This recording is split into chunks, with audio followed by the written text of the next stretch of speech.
Iran এক মুসলিম দেশ, যার নাম শুনলেই পশ্চিমারা কেঁপে ওঠে। কেন জানো?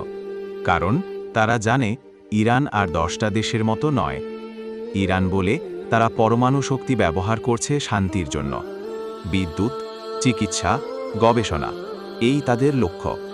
কিন্তু পশ্চিমারা, বিশেষ করে আমেরিকা ও ইসরায়েল, বলে ইরান গোপনে পারমাণবিক বোমা বানাতে চাইছে।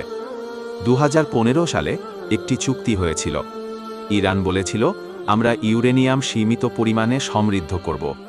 পশ্চিমারা বলেছিল, আমরা নিষেধাজ্ঞা তুলে নেব। কিন্তু 2018 সালে আমেরিকা সেই চুক্তি থেকে বেরিয়ে যায়। তারপর থেকে ইরান আর থেমে নেই। তারা এখন 60% বেশি মাত্রায় ইউরেনিয়াম সমৃদ্ধ করছে। চাইলে এখনই বোমা বানাতে পারে।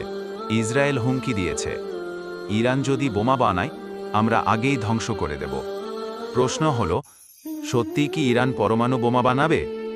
মুসলিম দেশ হিসেবে এটি কি হালাল নাকি হারাম? মুসলিম উম্মার জন্য এটা কি সম্মানের বিষয় নাকি নতুন যুদ্ধের শুরু? কমেন্টে জানাও তোমার মতামত। সাবস্ক্রাইব করে পাশে থেকো এমন সত্য ও ইতিহাসের গল্প পেতে।